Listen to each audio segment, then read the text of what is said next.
28절부터 46절까지의 말씀입니다. 마태복음 21장 28절부터 46절까지의 말씀 우리 한 절씩 교독하겠습니다.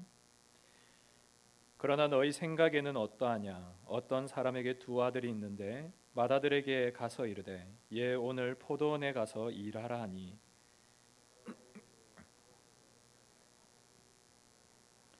둘째 아들에게 가서 또 그와 같이 말하니 대답하여 이르되 실소이다 하였다가 그 후에 뉘우치고 갔으니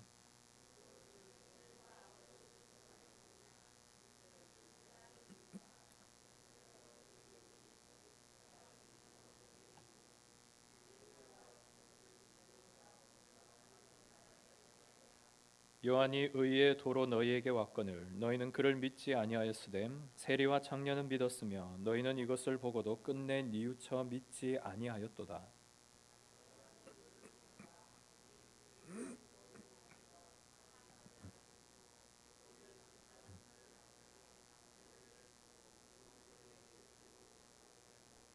열매 거둘 때가 가까우매 그 열매를 받으려고 자기 종들을 농부들에게 보내니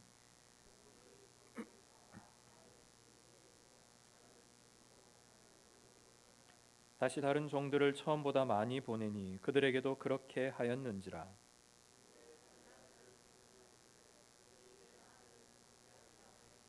농부들이 그 아들을 보고 서로 말하되 이는 상속자니 자 죽이고 그의 유산을 차지하자 하고 그러면 포도원 주인이 올 때에 그 농부들을 어떻게 하겠느냐.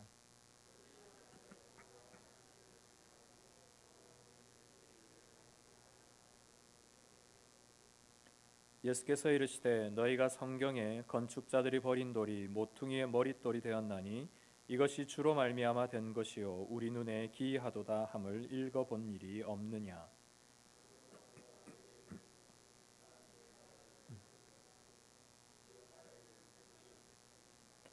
이 돌 위에 떨어지는 자는 깨지겠고 이 돌이 그 사람 위에 떨어지면 그를 가루로 만들어 흩으리라 하시니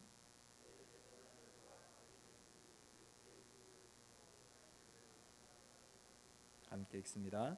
잡고자 하니 무리를 무서워하니 이는 그들이 예수를 선지자로 알미었더라. 아멘.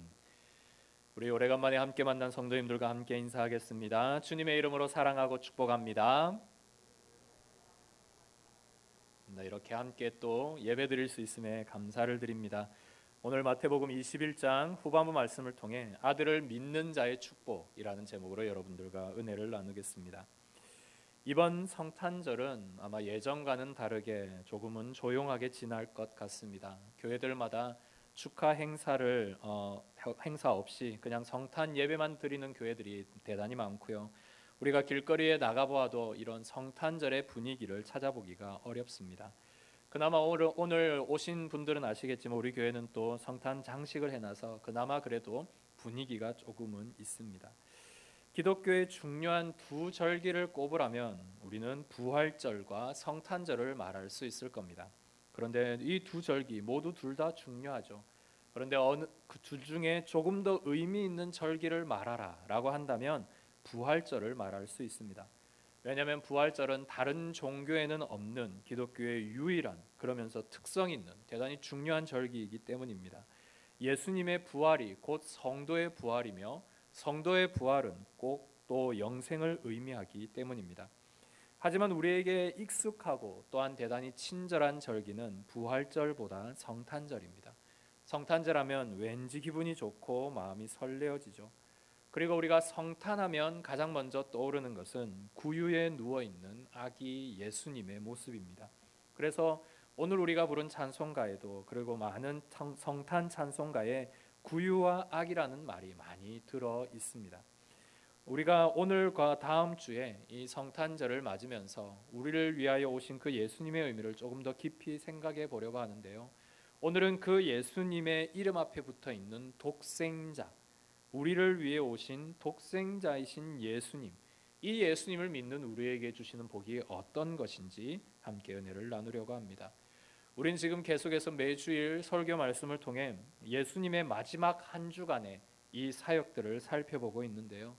우리는 지난주 무화과 나무의 저주의 사건을 기억합니다. 그 일을 통해 우리에게 크게 두 가지의 것을 교훈해 주셨죠. 첫째는 믿음이요, 둘째는 열매입니다.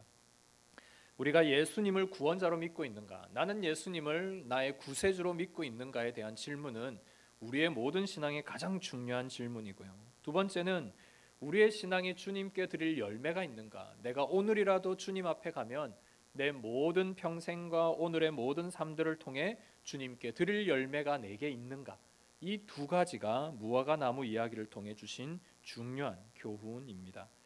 그런데 이 교훈의 직접적인 대상이 된 사람들이 있죠. 그 대상들은 오늘도 동일하게 등장하는데요. 바로 종교 지도자들입니다. 대제사장들, 서기관, 바리새인들, 사두개인들, 이런 종교 지도자들이 예수님에게 큰 아주 중요한 타겟이 되었는데요. 예수님은 이들이 말라버린 무화과와 나무와 같이 열매 맺지 못하는 그런 무화과와 같다라고 그렇게 말씀합니다. 그리고 이들은 자신의 기득권에 대하여 도전하는 예수님을 어떻게든 잡으려고, 어떻게든 제거하려고 그렇게 혈안이 되어 있습니다. 오늘 그러한 사건의 진행 가운데 일어나는 장소는 성전입니다. 예수님께서 성전을 깨끗하게 하시고 오늘 또 다시 찾아가셔서 마지막까지 그 천국의 복음을 남아있는 사람들에게 증거하고 계십니다. 그러자 이 종교 지도자들이 예수님께 나와 묻습니다. 네가 무슨 권세로 지금 이렇게 복음을 전하고 있느냐? 네가 무슨 권세를 가지고 성전에서 하나님의 복음을 증거하고 있느냐라고 묻자 예수님이 갑자기 세례 요한의 이야기를 하십니다. 그럼 세례 요한은 무슨 권세로 세례를 베풀고 너희에게 천국 복음을 증거했느냐라고 예수님이 반문합니다. 만약 이 질문에 대해서 세례 요한을 인정하면, 세례 요한은 하늘로부터 온 선지자다라고 인정을 하게 되면 그들은 그 마음의 중심 가운데 세례 요한을 인정하지 않았기 때문에 하나님 앞에 불순종한 결과가 됩니다. 반대로 우리는 세례 요한을 인정하지 않아라고 말한다면 백성들의 비난과 원망을 듣게 됩니다. 그래서 이러지도 저러지도 못하는 예수님의 질문에 그들은 모르겠다라고 대답을 하죠. 그래서 예수님 또한 내가 무슨 권세로 이 일을 하는지 너에게 알려주지 않겠다라고 말씀합니다. 그러면서 이어지는 두 가지 비유가 오늘 본문의 말씀입니다. 오늘 본문에 보면 첫 번째 비유는 포도원이 있고 그 포도원의 주인과 두 아들에 대한 이야기입니다. 하루는 이 주인이신 아버지가 첫째 아들에게 말합니다. 얘야 가서 저 포도원에 일 좀 하렴 하고 아들에게 이렇게 청하니 그 첫째 아들이 네라고 대답합니다. 그리고는 아버지에게는 대답을 하고는 돌아서서 자기 할 일 바쁘게 하루 종일 자기 일만 해버립니다. 그런데 둘째 아들에게도 이 아버지가 동일하게 요청을 했는데 이 둘째 아들은 바로 그 아버지에게 싫어요 라고 대답을 합니다. 그렇게 불평함에 싫다고 대답한 그 아들이 곰곰이 시간이 지나면서 아니지 내가 아버지의 말씀인데 하면서 일어나 다시 그 들에 나가 그 밭에서 일을 하게 되었습니다. 이 첫 번째 비유의 말씀을 통하여 예수님이 그들에게 질문합니다. 이들 중 누가 아버지의 뜻대로 행한 아들이냐? 이 질문을 하자 모두가 둘째 아들이라고 대답합니다. 우리 역시 동일한 대답을 할 것입니다. 예수님은 이어서 이 지도자들에게 너희들은 그 둘째 아들이 아닌 첫째 아들과 같다라고 말하죠. 그들이 정죄하는 죄인들, 오늘 본문에도 있지만 세리와 창녀와 같은 그들이 끔찍하게 싫어하는 죄인들보다 너희들이 큰 죄를 범하고 있다라고 예수님이 말하죠. 그래서 그들은 오히려 예수님의 말씀을 믿고 따르고 있는데 너희들은 어떻게 얘기해도 여전히 믿지 않고 있구나라고 첫 번째 비유를 통해 그들을 책망하십니다. 이어지는 두 번째 비유는 포도원 주인과 농부의 이야기인데요.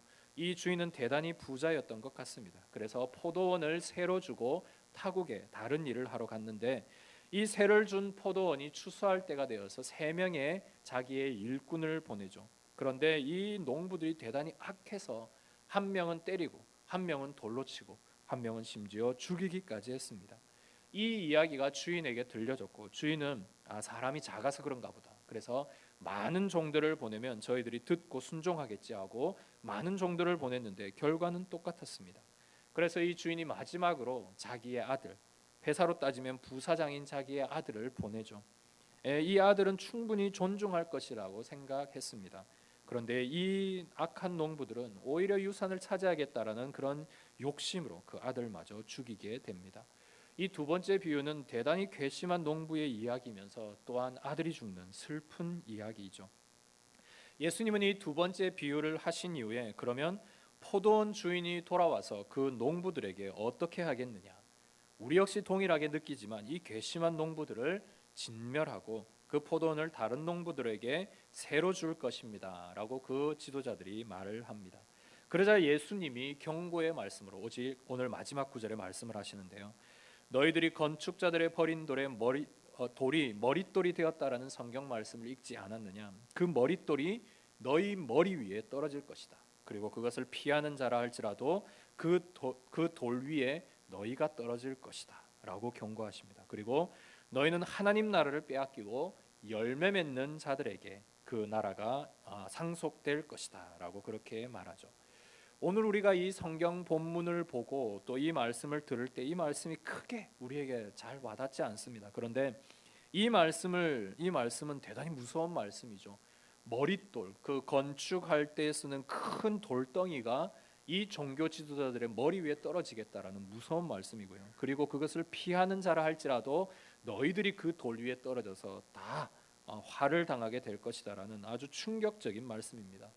이 종교 지도자들은 그 말을 듣고 대단히 화가 났죠. 아니나 예수님에 대하여 분노가 많은데 자기들이 이 돌에 떨어지는 자가 될 것이다, 돌에 떨어져 멸망하는 자가 될 것이다 라고 말하자 예수님을 어떻게든 잡으려고 했지만 여전히 이들은 사람의 눈치 때문에 사람들이 무서워서 한 발짝 물러나는 것으로 오늘 말씀이 마무리됩니다.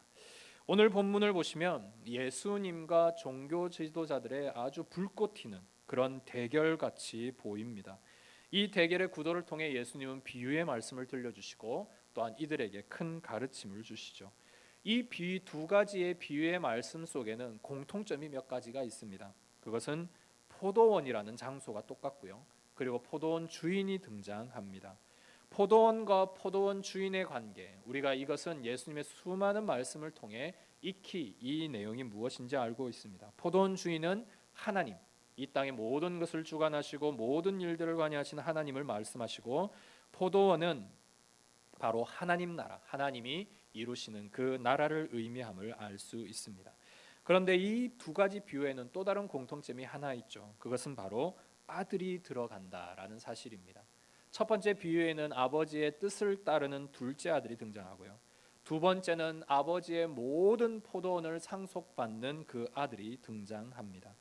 예수님은 이 비유의 말씀을 통해 이 지도자들에게 가르침과 책망을 함과 동시에 자신이 누구인지, 내가 누구인지를 끊임없이 반복해서 들려주고 계십니다.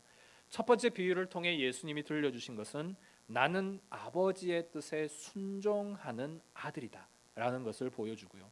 두 번째 비유를 통해 보여주신 것은 나는 천국과 영생의 모든 것을 상속받은 아들이다 라는 것을 말씀하고 계십니다.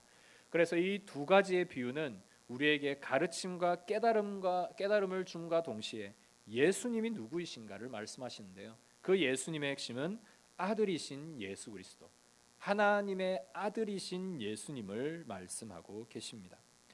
우리가 예배를 시작할 때마다 늘 사도신경이라는 그 신앙의 고백을 합니다. 이 사도신경에는 믿음에 대한 이야기가 쭉쭉 나와 있죠. 첫 번째는 천지를 창조하신 하나님을 나의 아버지로 믿는 믿음. 이제 두 번째 구문이 오늘 말씀과 연결이 되는데요. 나는 그의 유일하신 아들 예수 그리스도를 믿습니다라는 이 두 번째 고백입니다. 사도신경이라는 이 말은요, 세대가 어떠하든지 장소가 어떠하든지 상황이 어떠하든지 예수를 믿는 사람이라면 똑같이 고백하는 신앙의 고백이 사도신경입니다. 그래서 베드로의 신앙 고백이나 칼빈의 신앙 고백이나 우리의 신앙의 선배들의 신앙 고백이나 우리나라에 있었던 주기철 목사님의 신앙 고백이나 우리 모두가 동일하게 이 고백을 똑같이 고백하고 있죠. 하나님에 대한 고백, 예수님에 대한 믿음, 성령님에 대한 믿음, 그 하나님께서 삼위일체로 이 땅에 모든 교회와 하나님의 나라를 이루어 가시는 것에 대한 믿음들에 대한 공통된 고백입니다. 이 공통된 신앙 고백 안에 예수님을 표현할 때 뭐라고 얘기하냐면 하나님의 유일하신 아들, 하나님의 유일하신 아들, 그냥 아들이 아닌 하나님의 유일하신 아들이다라고 말합니다. 그래서 유일하신 아들을 다른 말로 우리는 독생자라고 말하죠. 독생자. 그렇다면 하나님의 독생자, 예수님을 왜 하나님의 독생자라고 우리가 부르는 것일까요? 이에 대해서 하이델베르크 교리문답은 이렇게 답을 합니다. 오직 그리스도만 본질로 하나님의 영원한 아들입니다. 우리는 그리스도로 말미암아 은혜로 입양된 하나님의 자녀입니다. 여러분, 이 말은 대단히 중요한 말입니다. 오직 그리스도만 본질적으로 하나님의 영원한 아들이십니다. 본질적으로 근본이 하나님의 아들이십니다. 그런데 우리는 뭐냐? 그리스도로 말미암아 은혜로 입양된 하나님의 자녀입니다. 그래서 이 해답에는 세 가지가 아주 중요한 단어로 들어있죠. 예수님이 하나님의 영원한 아들이시다라는 것, 두 번째는 우리가 그 예수님 때문에 은혜를 받았다라는 것이고요, 세 번째는 그 은혜가 바로 하나님의 자녀가 되는 은혜다라는 사실입니다. 그래서 첫 번째 등장하는 이 하나님께서 영원한 아들됨, 이것이 바로 유일하신 아들인 독생자라는 말의 의미인데요, 오직 예수님만 하나님에게 직접 나신 유일한 아들입니다. 우리는 하나님이 우리의 모든 것을 창조하시고 영원 전부터 영원 끝까지 모든 것을 인도하시는 전능하신 분임을 믿습니다. 그 영원하시고 전능하신 하나님 아래에서 직접 나신 예수님 역시 하나님과 똑같이 영원성과 그리고 전능을 다 갖고 계시죠. 즉 하나님의 신성을 다 가지고 계신 분이 예수님이라는 사실입니다. 그래서 예수님과 하나님은 동등하다라고 말할 수 있는 것이죠. 정리를 하면 이렇습니다. 예수님은 하나님께로 남과 동시에 하나님과 동등한 존재이시다. 즉 예수님은 하나님과 똑같은 신임과 동시에 하나님으로 붙어 이 땅에 오신 하나님의 아들이시다라는 것이 이 말씀의 핵심이며 결론입니다. 그러면서 우리가 예수를 믿는 우리에게 주신 놀라운 자격과 은혜가 있는데요, 그것은 바로 우리가 하나님의 입양된 자녀가 된다라고 말씀합니다. 그래서 이 말에 대한 로마서 8장의 다른 표현은 우리가 양자의 영을 받았다. 양자의 영. 우리가 어떤 집에 양자, 양녀로 들어갈 때 이렇게 입양된다라고 말씀하지 않습니까? 그래서 우리가 주님의 입양된 자녀인데 우리가 양자의 영을 받아 이제 그 하나님을 아빠 아버지, 아바 아버지라 부를 수 있게 되었다라고 설명합니다. 그래서 독생자 예수 그리스도, 하나님의 유일하신 아들 예수 그리스도라는 말을 정리하면 하나님으로부터 유일하게 나신 분은 예수님인데 우리는 그 예수님을 믿음으로 하나님의 양자가 되는, 양자녀가 되는 권세를 얻었다라고 정리할 수 있습니다. 이 일에 대하여서 아주 잘 설명해 준 동화책이 하나 있는데요, 그것은 왕자와 거지라는 이야기입니다. 하루는 궁궐의 삶이 실증이 난 왕자가 거리에 나가 보았더니 자기랑 똑같이 생긴 거지를 보게 됩니다. 그래서 이 왕자가 생각을 해서 나랑 자리를 바꾸자 라고 해서 그 거지가 왕자가 되고 그 왕자였던 사람이 거지가 되는 이야기죠. 그래서 한순간 거지는 자기의 신분이 왕자로 변하게 되어서 궁궐에서 살게 됩니다. 그 마지막 이야기는 이 거지가 왕이 되는 그 대관식 순간에 진짜 왕자가 나타나서 그가 진짜 왕이 되고 그 거지였던 자가 그 왕자, 왕이 된 왕자의 은총을 입어 그 궁궐에서 같이 살게 되는 은혜를 입게 됩니다. 이 이야기는 오늘 우리의 신앙과 우리의 믿음과 양자됨에 대한 축복을 아주 잘 설명해 주는 이야기입니다. 우리는 결코 왕 앞에 설 수 없는 거지였죠. 거지가 어떻게 왕 앞에 설 수 있습니까? 그리고 궁궐에서 어떻게 살 수 있습니까? 그가 궁궐에서 살 수 있게 되고 왕 앞에 나갈 수 있게 된 아주 결정적인 요인이 무엇인가요? 왕자 때문이죠. 왕자가 있었기 때문에 그의 신분이 변화되었고 그가 사는 곳이 바뀌었습니다. 왕자가 없었다면 결코 이런 일이 있을 수가 없었죠. 오직 그가 왕자라는 그 은혜로 말미암아 그의 모든 것이 변화되는 은총을 입게 됩니다. 이것이 바로 오늘 우리와 예수님과의 관계를 아주 잘 설명해 주는 이야기입니다. 우리가 예수님을 통해 거지에서 왕자와 같이 상속자의 신분을 얻었습니다. 우리가 원래 있던 곳과 우리가 원래 누렸던 곳이 아닌 상속자의 신분을 따라 그 왕의 궁궐에 살 수 있게 된 것이죠. 내 공로나 자격이 절대로 아닙니다. 오직 예수님이 이 모든 것을 허락해 주셨죠. 그래서 우리가 그것을 예수님의 은혜다라고 표현합니다. 그래서 그 예수님의 은혜로 말미암아 우리가 주님의 집에 영원토록 함께 살 수 있는 큰 복을 누리게 되었습니다. 그렇다면 이제 우리가 해야 할 일이 무엇일까요? 물론 그 동화책에서도 그 뒷이야기는 나와 있지 않지만 그 거지의 삶이 이후에 어땠을 것이라 우리가 충분히 상상할 수 있습니다. 그 자신을 이 왕궁에 살게 하고 모든 것에 은혜를 준 그 왕을 위하여 자기가 평생을 위해서 살지 않았겠습니까? 마찬가지로 우리가 예수님의 은혜로 말미암아 주님의 자녀가 되는 권세를 입었다면 우리가 그 예수님의 적극적으로 주님을 위해서 열심을 내는 것은 당연하다 할 수 있습니다.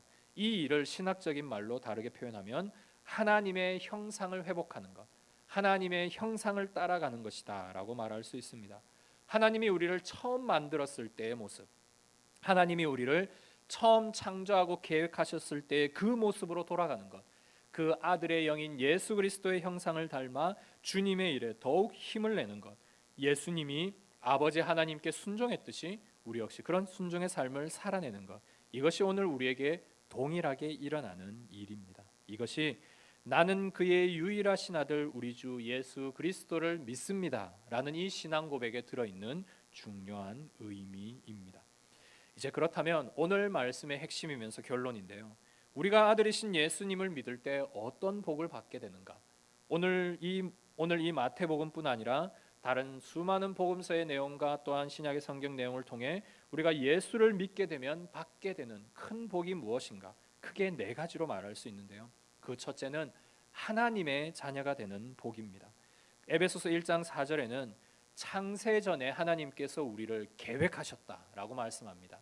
하나님이 이 땅을 만드셨죠. 온 우주를 만드시고 해와 달과 별과 온 식물과 동물을 만드실 그때에 하나님이 뭘 계획했냐면 바로 저와 여러분들을 계획하셨다라는 사실입니다.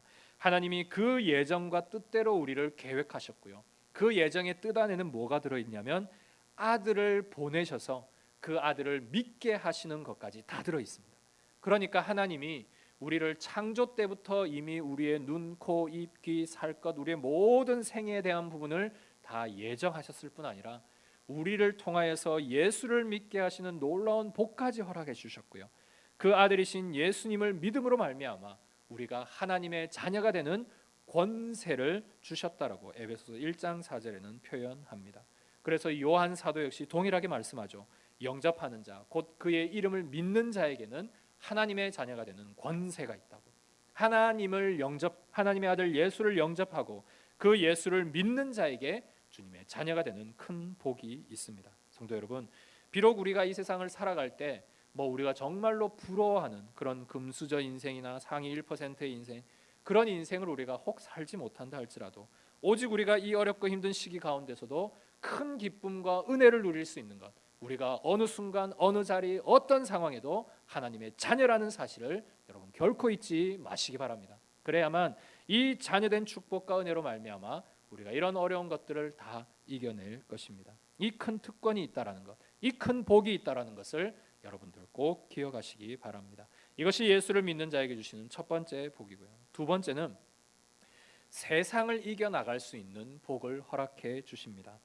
여러분 주변 세상을 보면 때로는 악한 자들, 악한 상황들, 왜 이렇게 불공평하며 어려운 일들이 왜 이렇게 많나, 왜 이렇게 끊이지 않은가, 때로는 그 일들 때문에 우리의 고민이 생길 때가 많습니다. 세상이 왜 변하지 않는가?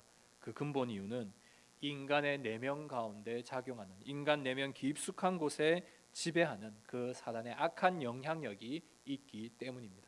우리가 때로는 우리가 가진 눈으로 세상을 바라볼 때, 우리가 가진 눈으로 사람들을 바라볼 때는 그냥 보이는 그 사람의 겉모습, 보이는 이 세상의 현상들만 보지만요, 실제로 그 사람을 작용하고 실제로 이 사회 현상을 움직이는 많은 것에 악한 사탄의 영향력이 들어있다라는 것입니다. 만약 하나님이 계시지 않았다면 이미 이 지구는요, 이 악한 사단의 영향력으로 수많은 악의 일들, 수많은 악한 사람들이 득세하는 무법천지로 변했을 겁니다. 그나마 하나님이 계시기에 지금까지 은혜로 이 땅이 존재하고 계신 것이죠. 하나님께서 우리에게 믿음을 주셔서 첫 번째로 자녀된 복을 주셨잖아요.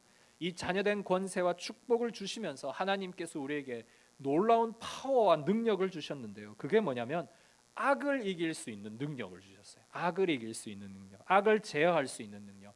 우리가 기도할 수 있잖아요. 악한 영에 대하여 대적하며 기도할 수 있게 되고, 우리의 내면뿐 아니라 우리의 외면, 또 저 사람 상대방, 그런 모든 상황과 어려움과 악에 지배하는 여러 가지 영적인 세력들 가운데 우리가 기도함을 통해 이 악한 것들을 이겨나갈 수 있는 복이 있습니다.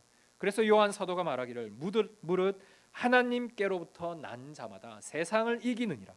하나님께로 난 하나님의 자녀들마다 세상을 이길 수 있다라고 그렇게 강하게 선포하고 계십니다. 여러분, 세상을 이기는 사람이 뭐 출세한 사람, 득세한 사람, 뭐 정치가 경제 이런 사람들이 아니고요. 오직 이 악한 영을 지배할 수 있는 하나님의 백성들이다라는 사실을 여러분들 꼭 기억하시기 바랍니다. 그래서 세상은 비록 풍파가 일어나고 폭풍이 일어나고 어렵고 힘든 상황들은 계속될 수 있습니다. 하지만 그 모든 일들 가운데 우리의 대장 되신 예수님이 우리 앞에 서 있다라는 사실을 여러분들 꼭 잊지 마시고, 이 악한 것을 이겨낼 수 있는 복이 내 안에 있음을 꼭 기억하시며 이러한 일들을 이기는 축복을 많이 누리시기 바랍니다. 세 번째는 영원한 생명의 복입니다. 바로 영생을 말씀하죠. 그래서 요한복음에는 아들을 믿는 자에게는 영생이 있고 아들에게 순종하지 않는 자는 영생을 보지 못하고 하나님의 진노가 그 위에 머문다라고 말씀합니다. 우리가 아들을 믿는 축복은 영생이죠. 우리가 아들을 믿는 그 믿음으로 말미암아 우리에게 주신 놀라운 선물이 영생입니다. 여러분, 세상에 생명만큼 소중한 것이 없죠. 아무리 뭐 돈이나 지위나 명예가 중요하더라도 갑자기 위급한 응급 상황에 그 모든 것은 다 2순위, 3순위로 밀려납니다. 생명이 가장 소중하기 때문이죠. 그런데 하나님은 우리에게, 그 아들을 믿는 자에게 이 영원한 생명을 약속하고 계십니다. 여러분, 이것을 많이 묵상하시고 많이 누리시기 바랍니다. 우리가 장례식에 가더라도 때로는 육신적인 비록 슬픔과 아픔은 있지만 우리가 영적으로 예수 믿은 성도에게 있는 영원한 생명을 믿기에 우리가 그 장례식에도 위로와 은혜를 받지 않습니까? 이처럼 우리에게 믿음이 있는 이유는 바로 영생이 있는 것이고, 영생은 곧 하나님을 믿는 믿음의 자녀들에게 주신 큰 놀라운 축복입니다. 그런데 방금 말씀드렸던 이 요한복음 3장의 말씀에는 순종하지 않는 자, 아들에게 순종하지 않는 자는 영생이 허락되지 않고 도리어 하나님의 진노가 머문다라는 사실을 여러분 다시 한번 거듭 기억해 주시기 바랍니다. 이 세상에 죄악된 것들이 많죠. 사람들이 죄를 짓습니다. 이 죄는 하나님의 영광에 이르지 못합니다. 결국 죄의 값이 무엇인가? 사망이죠. 그리고 사망은 곧 영벌로 이어집니다. 그냥 단순히요 우리가 예수 믿어도 되고 안 믿어도 되고 이런 차원이 아닙니다. 여러분, 예수님은 우리가 반드시 믿어야 되고 예수 그리스도를 통해 우리가 양자됨의 권세를 통해 영생을 누려야 되는 것이 하나님이 우리를 만드신 목적이며 우리에게 주신 놀라운 축복입니다. 이것은 우리가 믿어서 받는 놀라운 복인데요. 그런데 믿지 않음으로 말미암아 주시는 것은 그냥 미지근한 것도 아니고요, 완전한 영벌, 완전한 사망, 완전한 심판이다라는 사실을 우리가 반드시 기억해야 합니다. 그래서 내가 이 심판에서 제외됐구나, 내가 이 사망에서 제외됐구나, 내가 이 진노의 잔을 마시지 않게 되었구나 라는 사실을 여러분들이 생각할 때 내게 주신 그 영생이 얼마나 큰 축복이요 얼마나 큰 은혜인지 여러분 깨닫게 될 것입니다. 이 땅의 모든 수고와 눈물이 벗어나는 날 우리에게 펼쳐질 그 영광된 영생을 우리가 누릴 때에 오늘 우리가 드렸던 이 모든 예배에서의 누렸던 이 축복이 우리에게 그곳에서도 영원토록 이어질 줄 믿습니다. 이제 마지막 네 번째는 하나님과 동행하는 복을 우리에게 주십니다. 이 복을 다른 말로 임마누엘의 축복이죠. 예수님의 또 다른 이름은 임마누엘입니다. 이 땅에 오신 예수님을 하나님이 함께 하시는 분으로 묘사해서 임마누엘로 붙이시죠. 이 땅에 우리가 살아갈 때 성도로 살아가지만 때로는 힘겨운 일들을 감당해야 합니다. 직장의 일, 사업의 일, 학업의 일, 여러 가지 진로의 일, 미래의 일, 장래의 일, 여러 가지 일들을 우리가 해나갈 때 어려움들을 똑같이 경험하죠. 그 일들 가운데서도 하나님을 믿는 신자가 결코 낙담하거나 결코 좌절하거나 결코 쓰러질 수 없는 이유는요, 오늘 우리를 붙잡고 계신 하나님이 계시기 때문입니다. 그 하나님이 우리에게 동행하시는 약속과 은혜를 주시기 때문이죠. 그래서 여호수아에게 하나님이 끊임없이 하셨던 말씀을 여러분들 기억하시기 바랍니다. 너는 강하고 담대하라. 너는 어떤 순간에도 강하고 담대하라. 왜냐하면 내가 너와 항상 함께 있기 때문이라. 하나님이 계시기 때문에 내가 담대할 수 있고, 하나님이 계시기 때문에 내가 모든 것들을 이겨나갈 수 있습니다. 여러분, 이게 얼마나 큰 축복이요 우리에게 주신 복이 아닐 수 없습니다. 아들을 믿는 자에게 주신 복, 이것이 바로 우리가 오늘 이 어려운 시기를 살아갈 때에도 우리가 완전히 좌절하지 않고 다시 일어설 수 있는 것은 하나님이 오늘 우리를 붙잡고 동행하시는 축복, 임마누엘의 축복, 하나님이 함께 하시는 복이 있기 때문입니다. 말씀을 정리합니다. 오늘 말씀은 예수님께서 이 땅에 오신 그 아들이다라는 사실을 보여주시는데요, 오늘 두 가지의 비유를 통해 주님이 들려주시는 그 아들은 아버지께 순종하여 죽기까지 복종한 아들입니다. 여기에 나오는 아들이 두 번째 비유에서는 죽잖아요. 이게 다 예수님을 표현하는 겁니다. 예수님이 이 아버지의 말씀에 순종해서 이 땅에 내려오셨고, 그 아버지의 말씀을 따라서 많은 사역을 감당하고 결국은 죽음으로 모든 사역을 마무리하십니다. 이것을 통해 주님이 어떠한 우리에게 희생을 보여주셨는지 비유를 통해 들려주십니다. 우리에게 주신 네 가지의 복도 참 좋죠. 중요하죠. 자녀가 되는 축복을 주시고, 승리의 복을 주시고, 영생의 복을 주시고, 동행의 복도 주셨는데요, 이런 복과 함께 여러분 이번 한 주간 동안 우리를 위해, 나를 위해 죽기까지 순종하셨던 그 아들을 깊이 한번 묵상해 보시기 바랍니다. 그를 통하여서 내가 받은 복이 얼마나 큰가, 내가 비록 이 상황과 형편 속에서 내가 이것을 이겨나갈 수 있는 하나님으로부터 온 복이 얼마나 큰지를 여러분들이 깊이 누리시며 모든 것들을 이겨나가시기 바랍니다. 그래서 요한은 자기의 복음서 마지막에 이렇게 기록합니다. 이 모든 성경을 기록하는 목적은 하나님의 아들 예수 그리스도를 믿고 너희가 영생을 얻게 하기 위함이라. 복음서의 결론임과 동시에 이 성경 말씀, 오늘도 말씀을 듣는 우리 모든 성도들에게 주시는 동일한 음성은 우리가 예수를 믿고 그 예수로 말미암아 영생을 누리게 하는 것이 하나님의 크신 축복이요 하나님의 큰 계획이다라고 말씀합니다. 오늘 우리에게 예수님으로 주신 이 놀라운 네 가지의 복을 여러분 함께 기억하시며 여러분들의 상황과 형편을 뛰어넘는 믿음으로, 하늘의 신앙으로 이 놀라운 축복을 누려나가는 저와 여러분들이 되시기를 주님의 이름으로 축원합니다. 우리 이 시간 함께 말씀을 기억하며 기도하기를 원합니다. 하나님, 내게 주신 그 예수 그리스도의 놀라운 은혜로 말미암아 우리가 자녀되고 승리를 누리며 영생하며 주님과 동행하는 축복을 받았습니다. 하나님이 이 복 가운데 살아가며 하나님과 함께 놀라운 은혜를 누리게 하여 주시고, 어느 순간에도 이 예수님의 순종을 따라 주님과 함께 동행하는 복이 있도록 이 시간 우리 자신을 놓고 함께 기도하겠습니다.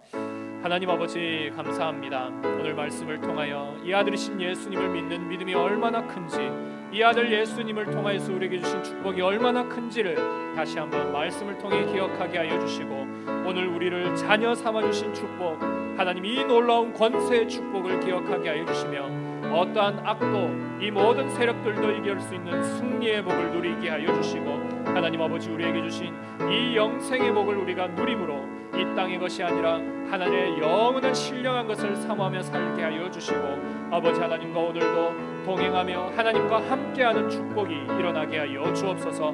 그래서 하나님, 오늘 나를 위해 이 땅에 오신 그 예수 그리스도, 독생자 예수 그리스도를 믿는 믿음 안에서 우리가 승리하게 하여 주시고, 오늘 어떤 상황에 있든지 어떤 형편에 있든지 어떤 어려움에 처하든지 이 하나님으로 말미암아 함께 일어나며 함께 하나님과 함께 동행하는 귀하고 큰 축복이 우리의 삶에 넘쳐날 수 있도록 은혜 베풀어 주옵소서. 우리가 좌절하고 낙담치 않게 하여 주시고, 상황과 형편을 뛰어넘는 믿음의 사람이 될 수 있도록 주님 우리를 축복하여 주시고 은혜 베풀어 주옵소서. 이 모든 말씀 우리 주 예수 그리스도 이름으로 기도합니다.